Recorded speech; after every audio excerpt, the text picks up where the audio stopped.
Hi guys, welcome to our channel The India Reads. In my previous lecture, we have done second chapter of economics.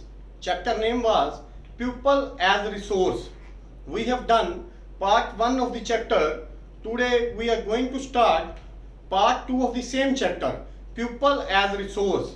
Chapter name is second chapter. Chapter name is People as Resource. It is of 9th class and today we are going to start part 2. Part 1 we have done. In part 1 we have discussed about the primary activities, secondary activities and tertiary activities of the economy.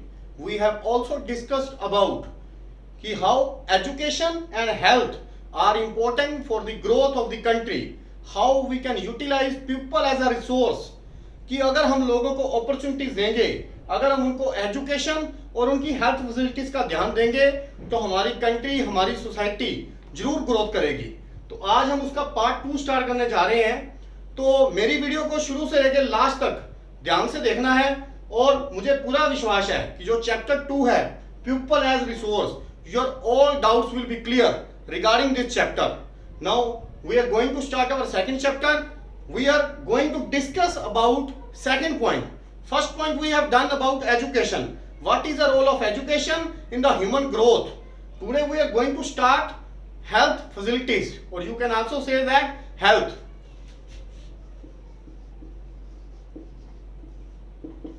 तो health के बारे में बात करने जा रहे हैं. तो सबसे पहले मैं आपको क्या बताना चाहता हूं, एक अनहेल्दी पर्सन के बारे में. एक जो अनहेल्दी पर्सन होता है उसके बारे में मैं आपको बताने जा रहा हूं कि अनहेल्दी पर्सन क्या होता है. Unhealthy person becomes a liability for an organisation. Becomes a liability for an organisation. Unhealthy person, जो पर्सन तंदुरुस्त नहीं होता, जिसकी सेहत ठीक नहीं होती, वो अपनी संस्था के लिए, किसी भी ऑर्गेनाइजेशन के लिए एक लायबिलिटी बन जाता है. लायबिलिटी का मतलब क्या होता है कि वो हमारे देश की ग्रोथ में क्या बनेगा, एक रुकावट बन जाएगा. एक लायबिलिटी की देनदारी पैदा करेगा. मतलब वो हमारे लिए एक एसेट का काम नहीं करेगा, हमारे लिए एक संपत्ति का, हमारी ग्रोथ का काम नहीं करेगा, बल्कि वो क्या बन जाएगा, एक लायबिलिटी बन जाएगा. तो हमारी जो कंट्री है, इसीलिए हमारी कंट्री ने क्या किया है, किस चीज को प्रेफरेंस दिया है, प्रेफरेंस ऑफ द कंट्री. जो हमारी कंट्री है, preference of the country to improve the health status, to improve the health status of the society, economy, country. आप कुछ भी कह सकते हो. हमारी कंट्री किस चीज को प्रेफरेंस दे रही है कि हमने क्या करना है, improve the health status of the society. हमारे समाज की जो हेल्थ स्टेटस है, जो सेहत है, उसको क्या करना है, इंप्रूव करना है, उसमें सुधार करना है. क्योंकि जब हम लोगों की सेहत में सुधार कर पाएंगे तभी वो देश की ग्रोथ में क्या करेंगे, अपना कंट्रीब्यूशन कर पाएंगे. तो during previous year infant mortality rate, infant mortality rate, infant mortality rate, you can also write IMR in short form. I means infant, M mortality and R rate. Infant mortality rate has also come down during previous year, has come down during previous years. infant mortality rate का meaning क्या है, इसको कहते हैं शिशु मौत दर. शिशु मौत दर का मतलब कि बच्चों की जो मरने की गिनती थी वो दिन ब दिन क्या हो रही है, it is decreasing day by day. तो इन्फेंट मोर्टेलिटी रेट होता क्या है, what is meant by infant mortality rate, I will tell you. Meant of infant mortality rate. अब इन्फेंट मोर्टेलिटी रेट क्या चीज होती है, meant of, I am writing in short form, meant of IMR, infant mortality rate. Death of child under the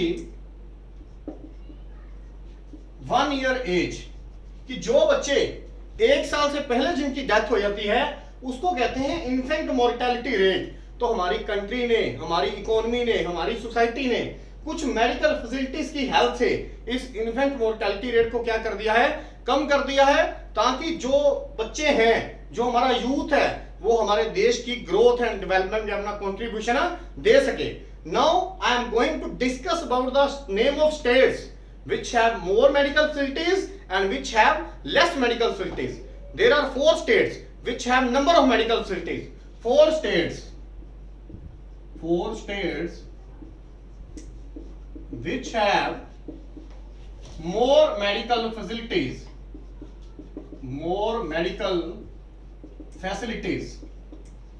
तो 4 states ऐसी हैं जहां पे बहुत ज्यादा मेडिकल फैसिलिटीज हैं। उनके नेम क्या हैं? फर्स्ट है उनमें आंध्र प्रदेश, सेकंड है महाराष्ट्र, थर्ड है तमिलनाडु एंड फोर्थ है कर्नाटका। ये 4 जो स्टेट्स हैं, Andhra Pradesh, Maharashtra, Tamil Nadu, Karnataka, there are number of medical facilities and the health status of its people is also good, and there are 81 medical colleges out of 181। यानी कि अगर 181 मेडिकल कॉलेज है टोटल, उनमें से 81 मेडिकल कॉलेज जो हैं ये इन्हीं 4 स्टेट्स में है। इसका मतलब इनका जो हेल्थ स्टेटस है इन स्टेट्स का वो बहुत ज्यादा क्या है, बढ़िया है। And there are also 2 states which have poor medical facilities and poor health status. These are 2 states same like this which have less medical facilities. 2 states which have less medical facilities. अब वो 2 state कौन कौन सी हैं? उसमें एक आएगा Bihar and UP, Uttar Pradesh. These 2 states have less medical facilities and the status of the people's health is also very very poor. And this was all about health, सेहत के बारे में था ये सारा कुछ। तो इसमें हमें क्या पता चला कि गवर्नमेंट कई ऐसे एफर्ट्स कर रही है लोगों की सेहत को सुधारने के लिए। जैसे मैंने आपको बताया कि कंट्री का प्रेफरेंस किस चीज पे है, to improve the health status of the country, कि कंट्री के हेल्थ स्टेटस को इंप्रूव किया जाए। और एक चीज मैंने आपको और बताई, that was very very important, infant mortality rate has come down, कि जो बच्चों की 1 ईयर से पहले ही डेथ हो जाती थी उस पर गवर्नमेंट ने काफी ज्यादा कंट्रोल कर लिया है। It has also come down. तो ये था एक हेल्थ। अब मैं डिस्कस करने जा रहा हूं अनएम्प्लॉयमेंट के बारे में। हमारा टॉपिक है unemployment. Now we are going to discuss about topic unemployment.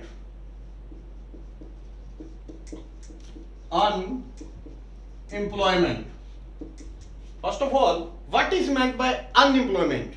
बेरोजगारी क्या चीज होती है? People who are willing to work at the going wages cannot get jobs. These are known as unemployed. कि जो बंदा मान लो मजदूरी चल रही है 50 रुपए पर मंथ पर डे, वो 50 रुपए पर काम करने के लिए रेडी है, लेकिन उसको 50 रुपीज पर डे या पर मंथ पे काम नहीं मिल रहा, they are known as unemployed, बेरोजगार। इसकी डेफिनेशन लिखो, when people are willing to work, willing का मतलब होता है इच्छा होनी, when people are willing to work at going wages या at current wages, you can write anything, at going wages cannot get jobs।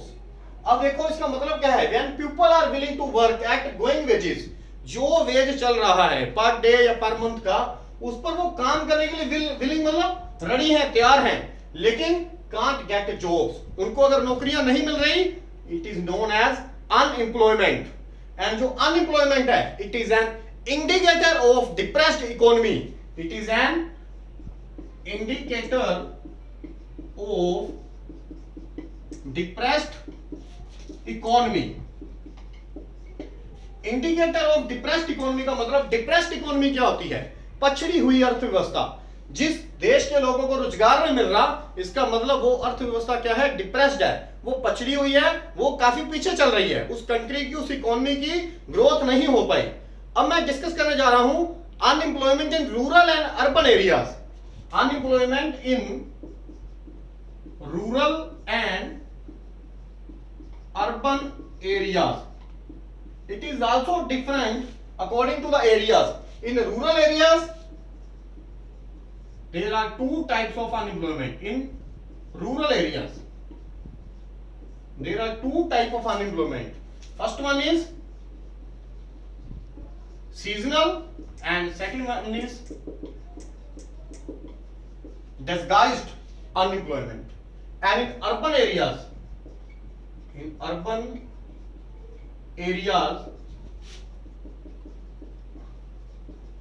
educated unemployment. Now I will tell you what is the meaning of seasonal and disguised unemployment and what is meant by educated unemployment. जो rural areas हैं, जो village हैं, वहां पर किस तरह की बेरोजगारी देखने को मिलती है? Seasonal and disguised unemployment. And urban areas में कौन सी मिलती है? educated unemployment. Now I will tell you meaning of these things. First of all we will discuss about seasonal unemployment. Seasonal, its meaning is clear from the name, seasonal. Actually the people who are related with field work or agriculture, they face the same problem, they face this problem. जो लोग खेती बाड़ी से related हैं उनको अक्सर ये problem आती है। Why they face this problem? Actually their work is seasonal. When they have no work in the agriculture, they have to remain free. This is known as a seasonal unemployment. कि खेती बाड़ी के जो काम से related हैं उनको पूरा साल काम करने को नहीं मिलता, कुछ टाइम उनको फ्री रहना पड़ता है, तो वो कौन सी अनएम्प्लॉयमेंट होती है? Seasonal unemployment. Next one is disguised unemployment. It is very important. It is very important concept. Disguised unemployment. When there are, for example, there is one field or agriculture plot. There is need of 5 people for the production, for the activity, but there are 8 people working on the same field instead of 5. 3 people are free. They are just doing their work, but they are disguised unemployment. Means छुपी हुई बेरोजगारी। You can also say अदृश्य बेरोजगारी। वो देखने में आपको लगेगा काम पे लगे हुए हैं, ठीक है? Like people appear to be employed. आपको क्या लगेगा? People appear to be employed. देखने में लगेगा वो काम पे लगे हुए हैं। I have given you very good example. If there is need of 5 people in any field और any plot, but the working people are 8, it means 3 people are free, they are just doing work. If the 3 people are removed from the agriculture field, there will not be any increment in the production. उन 3 बंदों को आप काम से हटा भी दोगे तो प्रोडक्शन उतने का उतना ही रहेगा। Production will remain same, production will remain same, production will remain same if those 3 people are removed from this activity. उन 3 बंदों को आप हटा भी दोगे तो आपकी प्रोडक्शन में कोई फर्क नहीं पड़ेगा। इसका मतलब वो कौन से बेरोजगार हैं? डिस्गाइज्ड मीन छुपे हुए बेरोजगार। वो एक क्या है? बेरोजगार की भूमिका निभा रहे हैं लेकिन छुपे हुए हैं, देखने में नहीं लग रहा कि वो बेरोजगार हैं। और इस अनएम्प्लॉयमेंट का इफेक्ट क्या पड़ता है? क्या इंपैक्ट पड़ता है? Unemployment has impact, its impact, unemployment का इंपैक्ट क्या पड़ता है? अनएम्प्लॉयमेंट का क्या इंपैक्ट पड़ता है? अनएम्प्लॉयमेंट का on overall growth of the country, overall growth of the country. Overall growth जो है हमारी कंट्री की, वो किस पर डिपेंड करती है? अनएम्प्लॉयमेंट पे। अगर लोग बेरोजगार हैं तो हमारी कंट्री की ओवरऑल ग्रोथ नहीं हो पाएगी। So we have to look after any other profession regarding agriculture, agriculture के बिना कुछ और प्रोफेशन में जाना चाहिए। There are number of example, you can do work of tailoring, you can stitch clothes, you can earn good income, you can also do course of an agro engineer. With the help of agro engineer you can product new activities, you can produce new activities, and with the help of these new activities there will be surplus income. तो there are number of profession which you can do. और इसके अलावा last पे जो है वो मैं आपको बताऊंगा इसका चैप्टर का कंक्लूजन। कंक्लूजन में क्या है, मैंने आपको किस किस चीज के बारे में बताया, पहले हमने डिस्कस करा एजुकेशन के बारे में, आज हमने किसके बारे में डिस्कस करा, हेल्थ के बारे में। तो these two are very very important for the overall growth of the country. You can also say that education and health are like an asset for the country, for the country. अगर आपके pupal, मैंने नाम left chapter का था pupal as resource, अगर लोग पढ़े लिखे हैं, एजुकेटेड हैं एंड गुड हेल्थ, उनकी सेहत अच्छी है, they are like an asset for the country, तो वो हमारे देश के लिए एक क्या काम करेंगे, एसेट, एक संपत्ति का काम करेंगे। But if they are not educated, they are not having good health, they will be like an liability for the society, for the country. तो वो हमारे देश के लिए, हमारी सोसाइटी के लिए एक लायबिलिटी का काम करेंगे। लायबिलिटी मींस जिससे हमें नुकसान होगा, हमारी ओवरऑल ग्रोथ रुकने लगेगी। लायबिलिटी होती है देनदारी, देनदारी मींस कि वो हमारे देश के लिए करेंगे कुछ नहीं, बल्कि हमारे देश की ग्रोथ में एक क्या करेंगे, रुकावट पैदा करेंगे। And guys, if you like my lecture, please subscribe our channel. In my next lecture we will do chapter 3 of economics. Bye, thank you.